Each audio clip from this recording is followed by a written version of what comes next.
가운데도 오신 여러분들 참 대단하십니다. 오늘 많이 오시지 않았지만 굉장히 이렇게 여러 한 분단이라고 할까요? 한 의자도 빠지지 않으시고 앉아 계세요. 그래서 제가 다 이렇게 꽉 차 있는 듯한, 한 명이 한 100명 정도씩 하신다면 자리에 다 차시는 느낌으로 2층에도 계십니다. 1층 분들은 모르시겠지만 2층에도 계시고요. 참 잘 오셨습니다. 오늘 하나님께서 여러분들에게 또한 저에게 주실 은혜가 있는 줄 믿습니다. 그래서 여러분들과 저에게 큰 은혜 주시기를 주님의 이름으로 축원합니다. 네, 오늘 설교를 들어가기 전에 저희 아이들이 요즘에 옹알이를 시작했습니다. 아이들이 이제 10개월이 지나서 11개월을 향해 달려가고 있는데요. 아이들이 무엇인가 말을 하고 싶어서 안달입니다. 저만 보면 어버버버합니다. 그러면 이제 무슨 말인지 모르겠지만 그냥 알아듣는 척을 하죠. 옹알이라고 하는 건 아기가 이런 말을 익히기 위해서 그런 단어들을 따라하는 훈련이잖아요. 그런 아이들이 옹알이를 하면 제가 알아들을 수 없지만 해주는 말이 있습니다. 그랬구나. 그랬어. 이렇게 대답을 해줍니다. 아이들이 무슨 말을 하는지 모르지만 그냥 그랬구나. 그랬구나. 그죠. 첫 마디 말보다 지금 아이들의 옹알이 하나는 부모님의 마음을 이렇게 시원하게 합니다. 네. 앞으로는 말할 것들을 기대하면서 아이들을 용납하면서 이렇게 이야기합니다. 알아듣지 못하지만 열심을 다해 대답하는 이유는 아이들을 사랑하기 때문인 것 같습니다. 사랑하면 그런 것 같습니다. 이해되지 않더라도, 다 알 수 없더라도 그냥 그런 모습들이 아름답게 보이는 거죠. 아이들이 용납되고 아이들이 어떤 모자람이 있더라도 그 모자람을 채워주는 것은 우리의 사랑인 것 같습니다. 제가 요즘에 아이들의 옹알이 하는 것으로 그런 사랑을 배웁니다. 옹알이 하는 것만으로도 여러분들의 경험이 다 있으시죠. 제가 지금 딱 그런 때에 있는데요. 또 더하여서 아이들이 어떤 잘못을 하더라도 그 잘못한 것들은 알고 하는 잘못이 아니잖아요. 엊그저께도 씻다가 어디가 자꾸 따가워서 봤더니 밑에 상처가 나 있더라고요. 아들이 앉다가 손톱으로 긁은 자국이 이제 상처가 됐던데 보니까 상처가 나 있어서 제가 아이들이 그런 걸 이제 알면서 아이들이 여기 상처 냈다고 아이들한테 따지러 가면 부모가 아니겠죠. 아이들이 그냥 모르고 그랬겠거니 하면서 아파도 참고 그랬습니다. 그런 것처럼 우리가 누군가를 사랑한다는 건 어떠한 그 사람의 잘못된 부분들이나 모자란 부분들, 모르고 한 죄악들을 덮어주는 것이 사랑인 것 같습니다. 오늘 본문 말씀이 이러한 내용입니다. 허물을 용서해주는 사랑, 그 사랑은 뜨거운 사랑이다 라고 이야기하면서 오늘 이야기들을 그렇게 이야기하는데요. 오늘 말씀을 통해서 허물을 용서해주는 뜨거운 사랑에 대해서 함께 나눠보고자 합니다. 오늘 말씀을 통해서 하나님이 주시는 큰 은혜가 함께 있으시기를 주님의 이름으로 축원합니다. 아멘. 오늘 본문의 저자는 베드로전서, 누가 적었을까요? 베드로가 적었습니다. 베드로전서에 베드로가 적었습니다. 이 베드로전서는 1차 수신자로는 소아시아의 5지방에 있는 그리스도인들입니다. 이 그리스도인들 이 5지방은 구체적으로 말하면 1장 1절에 밝힌 대로 갈라디아, 갑바도기아, 아시아, 비두니아 이렇게 5군데에 흩어져 있는 그리스도인들입니다. 그리고 2차 수신자는 그리스도의 이름 때문에 어려움을 겪고 있던 모든 그리스도인들에게 베드로는 이 편지를 적습니다. 이 베드로전서가 적혔던 시기가 AD 64년에서 65년 한 2년간의 이 편지가 빠르게 적혔다라고 이렇게 학자들은 추정하는데요. 그 기간은 이 교회사에 있어서 굉장히 의미가 있는 시기입니다. 제가 그것은 계속 말씀을 드리겠습니다. 당시에 이 기독교인들은 그리스도를 믿는다는 이름 하나로, 그리스도를 믿는다는 그 이유 하나로 굉장한 박해를 받는 때였습니다. 64년이라고 하면 여러분들 지금 딱 생각나시는 분들도 있겠지만 64년이라고 하면 상징적인 연도입니다. 그 당시에 기독교인들은 엄청난 박해를 받기 시작하는 때였습니다. 그 전까지는 이 기독교가 부흥하고 발원하였고 기독교가 발전하는 때였다면 몇만 명씩 예루살렘 교회는 몇만 명씩 몇십만 명씩 교세를 확장하고 있었지만 그러한 시대가 지나서 64년이라고 하는 기점을 통해서 기독교인들은 박해를 당했습니다. 그렇다면 64년도에 무슨 일이 있었을까요? 그때에 로마에 큰 화재가 있었습니다. 여러분들 잘 들어보셨겠지만 로마의 대화재, 로마 대화재라고 하는 이 5글자로 이 역사에서도 배우는 큰 화재가 있었습니다. 64년 7월 18일부터 시작된 불은 7월 23일이 돼서야 진화되었습니다. 약 5일 동안 불이 일어난 거예요. 근데 이 5일 동안 불을 끌 수가 없었어요. 왜냐하면 그 당시의 건축 구조 때문이었습니다. 이 로마의 집들은 나무로 된 집들이었고 이 집들 사이에 간격을 별로 두지 않았대요. 나무로 된 집들이 빼곡히 옆에 있는 공간이 없이 그냥 마치 블록처럼 이렇게 다 한데 뭉쳐있던 곳이 로마의 도시의 모습이었습니다. 그곳에서 불이 났으니 이 나무집이 붙어 있었고 그곳에서 불이 났다면 그 불은 얼마나 잘 퍼졌겠습니까? 그 당시에 로마 대화재로 그 로마에 있는 인구의 3분의 2가 죽었다라고 합니다. 그리고 3분의 2는 다 전소되고 로마의 이렇게 큰 화재로 인해서 로마는 정말 큰 어려움을 겪었습니다. 그때 로마를 다스리고 있던 황제가 바로 네로 황제였는데 네로 황제의 눈에 가시였던 존재들이 바로 그리스도인들이었습니다. 그리스도인들이 교세를 확장하고 교세가 너무나도 커지니까 이 네로 황제가 이 그리스도인들을 점차 이렇게 경계하기 시작했는데 그때 마침 이 로마의 대화재가 일어나게 된 거죠. 그래서 이 네로 황제는 이 로마의 대화재의 범인으로 그리스도인들을 지목합니다. 저들이 로마에 불을 저질렀다. 근데 역사의 이 기록을 살펴보면 이 네로 황제는 그때 당시에 정신 착란증을 갖고 있었고 이 네로 황제가 불을 일으켰다라고 하는 그런 학설들이 있습니다. 근데 이것이 정설로 되고 있는 분위기예요. 그래서 당시에 네로 황제가 이 정신 착란증으로 어느 집에 불을 일으킨 것이 다 퍼지게 되었는데 이 네로 황제가 이러한 자신이 저지른 이 화재를 이 그리스도인들에게 덤탱이를 씌운 거죠. 그 이후에 기독교인들은 대박해를 받기 시작했습니다. 기독교인들이 그냥 거리를 지나가더라도 사람들이 저들이 우리에게 불을 저지르게 해서 저들로 인해서 우리의 가족들이 죽었다라고 하며 지나가는 그리스도인들을 데리고 이렇게 죽이는 그러한 일들을 벌였습니다. 우리가 잘 알고 있듯이 로마에는 원형 경기장이 유명하죠.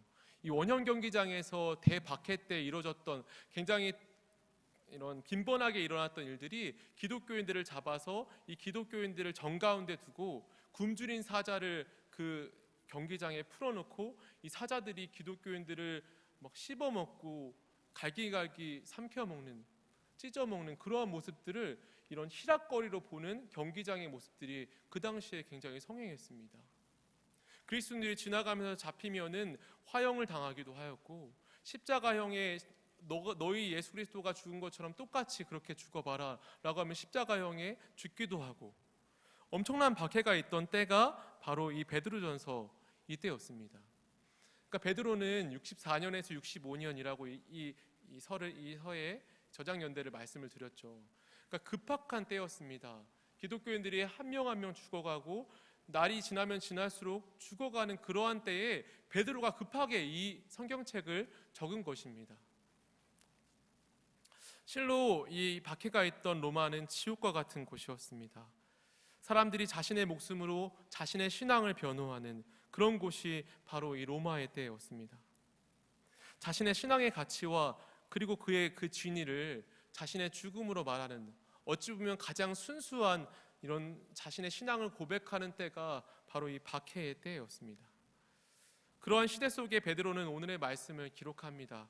이 말씀을 통해서 베드로는 그리스도인들에게 위로를, 그리스도인들에게 힘과 그리스도인들이 고난을 이겨낼 수 있는 능력을 주고자 했던 것입니다.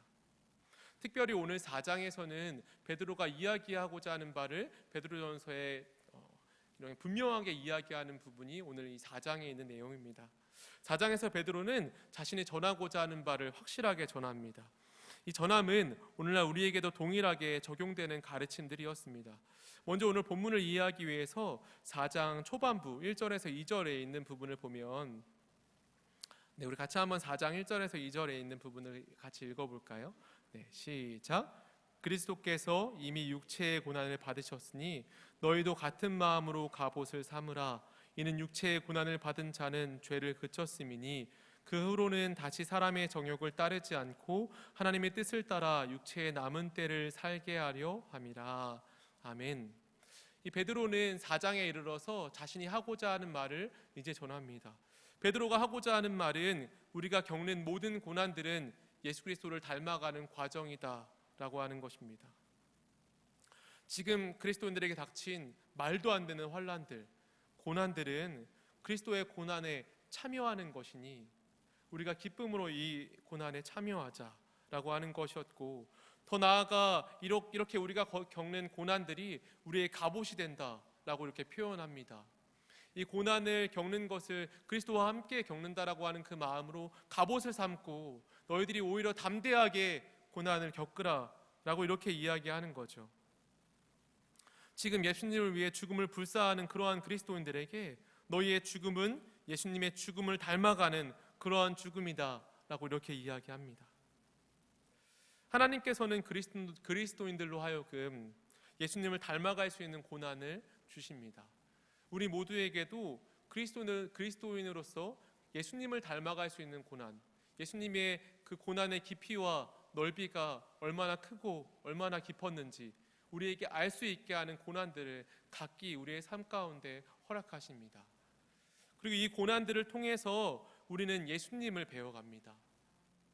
그냥 구원의 기쁨과 구원의 영광을 처음에 받았다면 그 영광에 따르는 고난들, 영광을 정말 우리의 삶 가운데 정말 체화하고 영광을 우리의 삶 가운데 녹여내는 훈련으로 고난을 하나님께서 우리에게 허락해 주십니다. 예수님께서 우리를 위해서 참으신 그 인내의 깊이와 넓이를 우리로 하여금 측량할 수는 없지만 조금은 알아갈 수 있도록 우리에게 고난을 허락하시는 것입니다. 이처럼 우리의 삶에 많은 어려움들이 찾아옵니다. 그러나 고난이 찾아오면 찾아올수록 우리는 우리를 위해 피 흘리신 예수 그리스도를 생각해야만 합니다. 그렇지 않는다면 우리에게 주어진 고난을 통해 하나님의 온전한 계획이 드러났다라고 말할 수 없을 것입니다. 그리고 베드로가 말한 것처럼 이러한 예수 그리스도의 고난과 자신의 고난으로 연합한 자는 더 이상 죄를 짓지 않고 또 정욕을 따라 살지 않고 하나님의 뜻을 따라서 육체의 남은 때를 하나님의 사명을 따라서 살아가는 자들로 하나님께서는 점점 그 사람들을 변화시킵니다. 이 베드로전서 앞부분에 나와 있는 4장 1절 2절에 있는 내용들은 그리스도인의 삶에 대해서 전체적으로 이야기해 주는 가장 귀한 말씀이라 할 수 있습니다. 이어서 나오는 본문 7절에 우리가 오늘 본문으로 삼은 절인데요. 이 본문 7절에는 이렇게 베드로가 이야기하죠. 만물이 마지막 때가 가까이 왔으니 그러므로 너희는 정신을 차리고 근신하여 기도하라 라고 이렇게 이야기합니다. 모든 만물이 델로스, 즉 끝이 왔다는 것입니다. 이 델로스라고 하는 말은 텔로라고 하는 어원에서 온 단어입니다. 이 텔로라고 하는 어원은 제한하다라고 하는 뜻을 가지고 있습니다. 즉 제한하다라고 하는 말은 수동적인 의미를 갖고 있는 것인데요. 누군가에 의해서 제한된 것입니다. 즉 하나님께서 이 시대의 마지막을 하나님은 정해놓으셨다라고 하는 것입니다. 하나님이 정해놓으신 만물의 끝이 왔으니 너희는 근신하고 기도하라 라고 이렇게 이야기하는 것입니다. 하나님께서 말씀하시는 마지막 때, 그때가 언제인지는 우리가 알 수 없으나 하나님께서 말씀하시는 마지막 때가 지금도 다가오는 것 같습니다. 예수 그리스도의 재림은 점점 더 가까워지고만 있습니다. 매일매일의 삶이 지나면 지날수록 하나님께서 말씀하신 재림의 때는 점점 더 가까워오고 있습니다. 이러한 시점에 저와 여러분들에게 하나님은 베드로의 때처럼 만물의 마지막의 때가 되었다라고 이야기하면서 근신하라라고 이야기합니다. 이 근신하라고 쓰인 단어 헬라어 솜르로네오는 건전한 마음, 술 취하지 않음이란 뜻을 가지고 있습니다. 마지막에 되었으니 너희는 세상 문화에 휘둘리거나 세상 문화에 젖어 있지 말고 단지 기도하라 라고 이렇게 말씀하시는 것입니다. 그리고 우리가 기도해야만 하는 이유로 오늘 본문의 가장 중요한 절입니다. 8절의 내용을 이야기하며 너희는 8절의 내용을 두고 마지막 때에 기도하라 라고 말씀합니다. 우리 8절에 있는 내용들을 우리 같이 한번 읽어볼까요? 시작. 무엇보다도 뜨겁게 서로 사랑할지니 사랑은 허다한 죄를 덮느니라. 아멘. 오늘 여러분들과 함께 나누는 말씀의 제목이 뜨거운 심장이라고 하는 제목입니다. 뜨겁게 서로 사랑하는 것, 이것에 대해서 여러분들과 함께 나누고자 하는 것입니다. 베드로는 너희들이 뜨겁게 사랑하라, 사랑은 허다한 죄를 덮는다, 이렇게 이야기하며 사랑하라 라고 이렇게 이야기합니다. 베드로가 이야기하는 이 본문의 장은 우리 사전에 이야기한 것처럼 1분 1초가 다급한 그러한 배경을 가지고 있는 장입니다. 그러한 상황에서 베드로가 너희들이 사랑하라 라고 이야기하는 것은 너희들의 날이 얼마 남지 않았을지라도, 너희들이 지금 내일 죽는다 할지라도 너희들이 오늘 해야 하는 것은 서로를 사랑하고 사랑하는 것에서 더 나아가서 상대방의 허물을 덮어주는 그러한 사랑을 하라라고 이야기하는 것입니다. 서로의 죄악을 따지고 묻고 그 죄악을 들추어내는 그래서 서로를 정죄하는 어리석은 일을 그치고 다만 뜨겁게 서로 사랑하라, 허다한 죄를 서로 덮으라 라고 이렇게 이야기하는 것입니다. 성경에서 우리를 지칭하는 용어로 우리의 정체성을 이야기하는 단어로 용서받은 죄인이라고 하는 정체성을 이야기합니다. 우리는 죄인이었지만 용서받은 죄인이라고 하는 것입니다. 우리가 예수 그리스도를 믿기 전 우리의 죄악은 그 누구의 죄악일지라도 우리의 죄악은 지옥에 가기에 충분할 만큼 큰 죄악이었습니다. 그러나 우리를 용납하신 분은 바로 하나님이십니다. 하나님은 우리를 용납하셨습니다. 우리의 모든 죄악을 용서하시기로 결정하셨습니다. 그리고 용서하시는 모든 과정으로 예수 그리스도는 철저한 고난을 받으셨습니다. 우리를 위해 피 흘리시기를 서슴지 않으시고 우리를 위해 자신의 가장 소중한 것, 또한 하나님께 가장 소중한 것, 그것이 무엇이겠습니까? 예수 그리스도의 목숨, 생명이었습니다. 예수 그리스도의 생명은 하나님께도 자신의 아들의 하나뿐인 생명이었고 예수님께도 자신의 하나뿐인 생명이었기에 가장 소중하였지만 그 가장 소중한 것을 우리를 위해 내어주십니다. 그리고 그 생명을 내어주심으로 우리의 모든 죄악을 용서하시지요. 하지만 우리를 여전히 죄인이라고 부르는 것은 우리 안에 있는 죄의 경향성 때문입니다. 죄를 여전히 짓고자 하는 운동력이 우리 안에 있어서 각기 예수 그리스도를 만나기 전에 지었거나 즐겨하였던 죄악의 모습들이 계속해서 신자로 불려가고 예수 그리스도를 닮아가는 우리의 발목을 잡는 것입니다. 그리고 계속 우리를 유혹하는 것입니다. 그렇게 우리를 용서받은 죄인이라고 우리를 부릅니다. 오늘 본문을 적은 베드로는 용서받은 죄인 중 성경의 대표 인물로 뽑을 수 있는 사람입니다.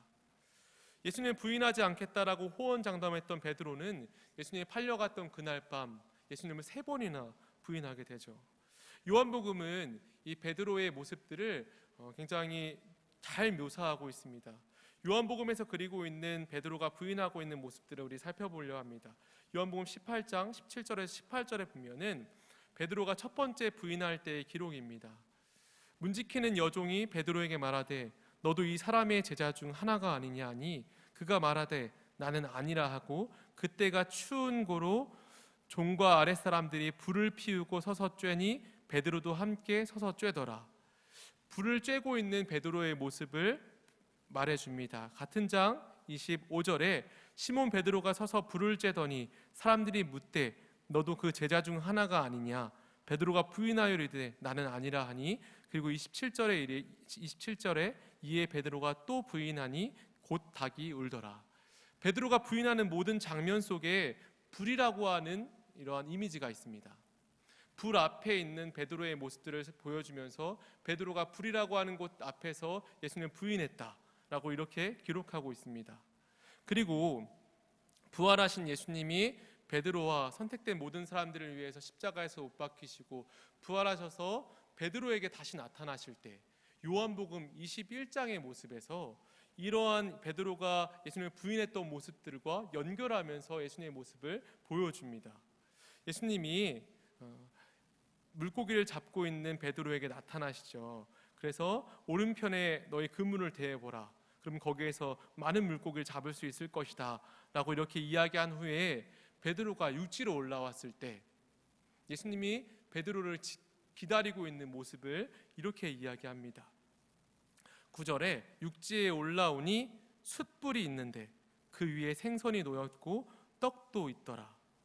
예수께서 이르시되 지금 잡은 생선을 좀 가져오라 하시니 이렇게 이야기하십니다. 예수님은 부활하시고 나서서 이 베드로를 다시 맞이할 때, 베드로와 다시 마주쳤을 때 베드로 앞에 숯불을 준비하십니다. 여러분, 예수님께서 왜 숯불을 준비하시고 이렇게 베드로를 맞이했을까요? 우리가 물론 이 본문을 통해서 알 수 있듯이 베드로와 아침밥을 먹었기 때문에 숯불이 필요하지 않았을까라고 하는 생각을 갖고 있지만 예수님은 어쩌면 이 베드로를 위해서 불을 준비해 놓으시고 베드로를 맞이한 것일 수 있습니다. 그리고 예수님은 베드로에게 너가 나를 부인했던 그러한 사건에 대해서 한 이야기도 하지 않고 같이 식사를 하자, 조반을 먹자라고만 말씀하십니다. 그때 베드로의 머릿속에 이러한 장면, 이러한 숯불 앞에서 예수님을 만나는 이러한 장면 속에 베드로는 어떠한 생각을 했을까요?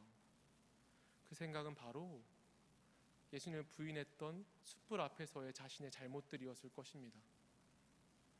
예수님은 그러한 잘못들을 들추어내거나 너 그때 왜 그랬어? 라고 이야기하지 않고 다만 베드로와 함께 식사를 하시고 함께 어떻게 지냈니? 잘 지냈니? 밥은 잘 먹고 다니니? 이런 일상적인 대화를 했을 것입니다.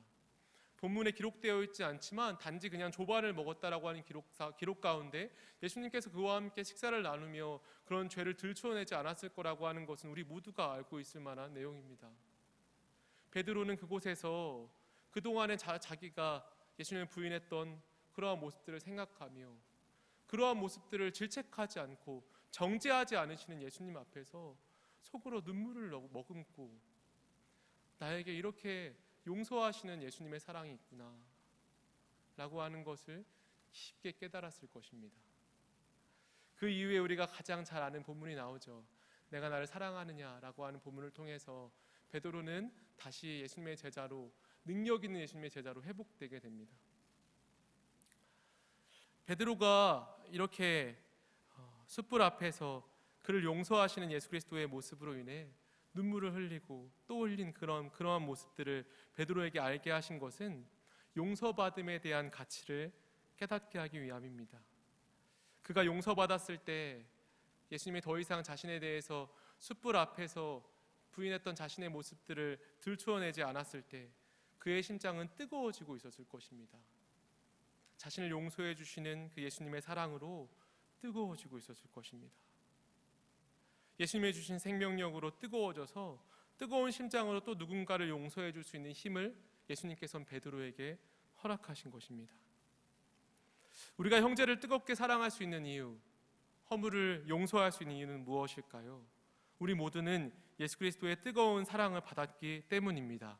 아멘이십니까? 우리의 죄악을 질타하지 않으시고 너 그때 왜 그런 죄악을 지었니? 라고 이야기하지 않으시고 끊임없이 기다리시고 사랑하시는 하나님의 사랑을 우리 모두가 받았기 때문입니다. 우리는 그러한 사랑을 받았기 때문에 베드로와 같이 이러한 사랑을 누군가에게 전할 수 있는 그러한 사랑을 받은 것입니다. 베드로는 우리들에게 이러한 사랑을 받은 우리들과 또한 베드로 스스로에게 이렇게 이야기했던 것이죠. 무엇보다도 뜨겁게 사랑하라. 그리고 그 사랑으로 상대방의 허물을 덮어줘라. 예수님께서 이러한 사랑을 우리에게 주신 이러한 모습들, 여러분들과 저는 이 사랑을 받아서 또 누군가를 사랑하고 또 누군가의 죄악을 덮어줄 수 있는 그러한 사랑을 이러한 사랑으로 받은 것입니다. 또 한 가지 예수님의 사랑을 나누고자 합니다. 마태복음 5장 39절에서 41절에 보면은 우리의 이성으로는 이해할 수 없는 이야기가 나옵니다. 그 이야기는 이러한 내용이죠. 나는 너희에게 이르노니 악한 자를 대적하지 말라. 누구든지 오른편 뺨을 치거든 왼편의 뺨도 돌려대며 또 너를 고발하여 속옷을 가지고자 하는 자에게 겉옷까지도 가지게 하며 또 누구든지 너로 억지로 오리를 가게 하거든 그 사람과 십리를 동행하고 내게 구하는 자에게 주며 내게 꾸고자 하는 자에게 거절하지 말라. 우리가 이러한 말씀을 이해할 수 있습니까? 누군가 우리의 오른편 뺨을 때리며 어떻게 왼뺨을 대며, 누군가 속옷을 달라고 하면 어떻게 겉옷을 줍니까? 누군가 억지로 우리에게 오리를 가자고 하면 우리가 어떻게 더 갈 수 있겠습니까? 이 말씀을 참 이해하기 저도 어려웠습니다. 그런데 예수 그리스도라고 하는 그분에게 이 말씀을 대입하면 우리는 이해할 수 있습니다. 예수님은 우리를 위해서 오른편 뺨, 왼뺨은 물론 갈고리가 있는 채찍으로 그의 온몸을 찢김을 받으셨습니다. 속옷을 내어주고 겉옷을 내어주는 것은 예수 그리스도께서 십자가에서 이미 행하신 일입니다. 속옷을 가지고자 하는 자들에게 속옷은 물론 겉옷까지 로마의 병졸에게 뺏기고 제비뽑기를 당했습니다. 예수님은 우리를 위해 골고다 언덕, 그 심한 언덕을 누군가 오리를 가자고 하면 십리를 가자라고 하셨는데, 예수님은 우리를 위해 그 언덕을 100km 가까이 되는 십자가를 지고 우리를 위해서 올라가셨습니다. 가기 싫은 그 언덕을 올라가신 것이죠. 예수님께서는 이렇게 자신이 먼저 행하시고 우리에게 이 말씀을 하신 것입니다. 악한 자를 대적하지 말라. 누구든지 오른편 뺨을 치거든 왼편도 돌려대며 또 너를 고발하여 속옷을 가지고자 하는 자에게 겉옷까지도 가지게 하며 또 누구든지 너를 억지로 오리를 가게 하거든 그 사람과 십리를 동행하고 내게 구하는 자마다 주며 내게 꾸고자 하는 자에게 거절하지 말라. 이제 이 말씀이 우리의 삶 속에 다가오시지 않습니까? 성경에 있는 모든 내용들, 우리가 사랑해야 되는 이유들, 우리가 누군가의 허물을 덮어줘야 되는 모든 이유들, 그것들은 우리가 이미 그 사랑을 받았기 때문입니다. 우리가 그 사랑을 이미 누리고 그 사랑 안에 있었기 때문입니다. 마지막 때를 살아가시는 여러분과 저는 이 사랑을 받음으로 우리가 1분 1초가 급박합니다. 사실 우리의 삶 가운데 언제 예수 그리스도가 이 땅에 오실지는 아무도 모릅니다. 지금 우리가 이 바깥에서 큰 나팔 소리가 울린다면 예수님이 지금 오신 걸 수도 있죠. 그런 것처럼 우리의 남은 때가 1분 1초가 급박한 이때에 근신하고 깨어서 누군가를 정죄하거나 누군가를 미워하지 마시고 사랑함으로 다른 사람의 죄를, 다른 사람의 허물을 덮어줄 수 있기를 바랍니다. 로마의 대박해 때 하루가 다르게 죽어가는 그리스도인들에게 베드로는 용기를 주고 싶었을 것입니다. 그가 주고자 한 용기는 세월이 흐르고 시간이 흘러도 변하지 않는 그것, 예수님의 가르침이었습니다. 초대 기독교인들이 자신의 목숨으로 자신의 신앙을 바라는 그때 베드로는 너희들이 가진 심장은 뜨거운 심장이다. 너희들이 가진 심장은 예수 그리스도의 보혈로 뜨거워진 심장이다. 그러므로 너희들의 죽음에 이른들 아까운 것도 없는 하나님께 영광 올려드려지는 그러한 죽음이다 라고 이야기하고 싶었을 것입니다. 그리고 그들의 죽음은 복음 전파적인 죽음이다 라고 하는 것을 알려주고 싶었을 것입니다. 실제로 초대 기독교인들이 죽음으로 그의 생명을 이야기할 때에 로마 군인들 중에서 그들의 순전한 신앙을 보고 하나님께로 돌아왔던 로마 군인들이 실제로 역사에 기록되어 있습니다. 그리스도인들의 순전한 죽음을 통해서 복음이 퍼지기 시작한 것입니다. 그리고 지금 이렇게 여러분들과 제가 이 자리에 있을 수 있는 것도 그들의 순전한 그러한 순교로 인하여서 이 자리에 있을 수 있게 된 것입니다. 그들은 되려 자신들을 박해하던 자들을 사랑함으로, 또한 뜨겁게 사랑함으로 그들을 용서하고 그들이 가지고 있는 가장 소중한 것, 목숨을 내어줌으로 그들을 사랑했던 것입니다. 오늘 함께 기도하는 충신에 사랑하는 저와 여러분들, 하나님께서 오늘 우리에게 이 기도의 자리에서 우리에게 말씀하십니다. 무엇보다도 뜨겁게 서로 사랑하라. 사랑은 허다한 죄를 덮는다. 우리의 희생과 우리의 인내는, 그리고 또한 그러한 사랑은 누군가의 죄악을 덮을 것입니다.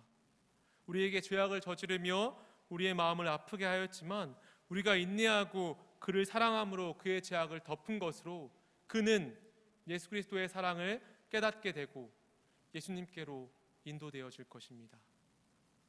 그리고 오늘 밤 기도하실 때 특별히 누군가 머릿속에 생각나시는 분들이 있다면, 내가 용서해야 될 사람들, 나에게 정말 해서는 안 되는 일들을 한 사람들, 그리고 마음속에 계속 걸리는 그런 사람들이 있다면, 예수 그리스도의 생각을, 예수 그리스도의 이런 사랑을 받은 우리들로서 그런 사람들을 다시 한번 생각해 보시기 바랍니다.